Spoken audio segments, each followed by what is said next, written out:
Right now, at this very moment, you are creating your future.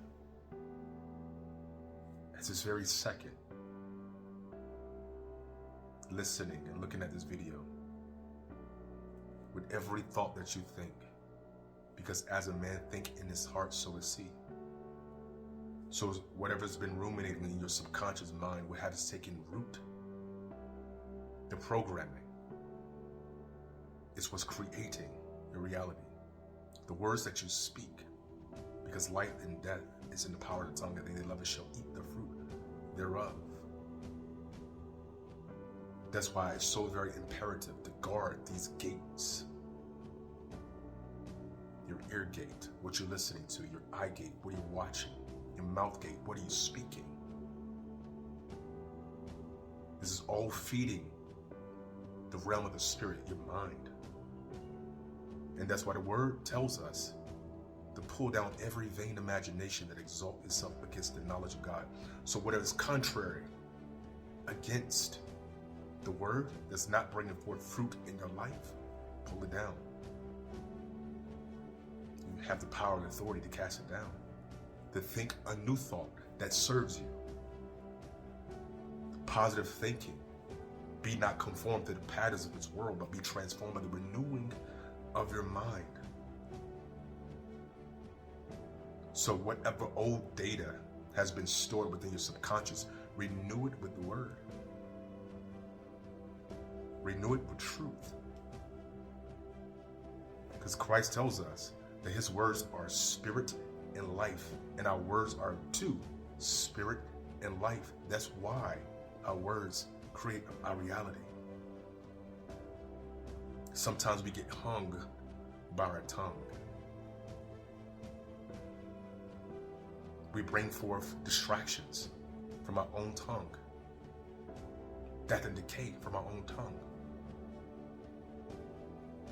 So when you begin to think differently, you speak differently.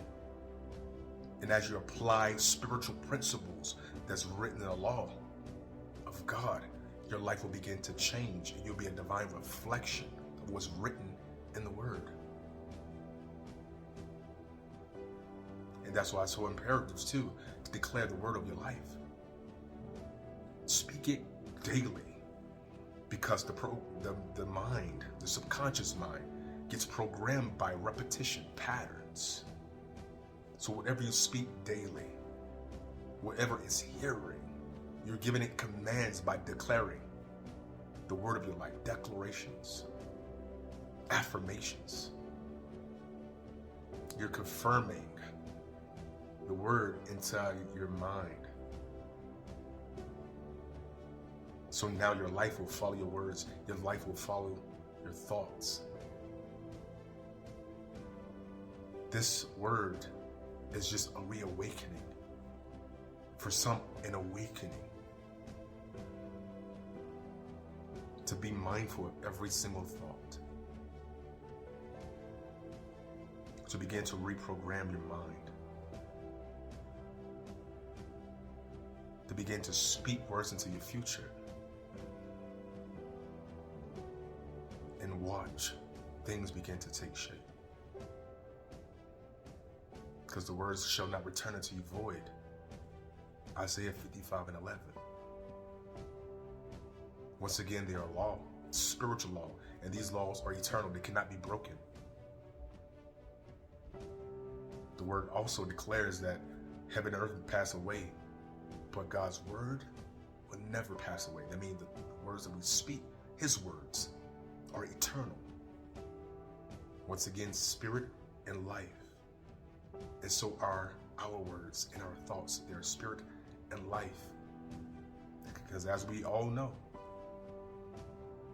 that the physical realm originated and derived from the realm of the spirit, the unseen, the invisible realm. So that realm is more powerful, more real than the brick in your house, the chair that you're sitting on, the bed that you lay in. That realm, the spiritual realm, is far more real. So once again, be very mindful of every single thought that you think and every word that you speak. because there is spirit and it's life and it's creating your future. I love you. Until next time.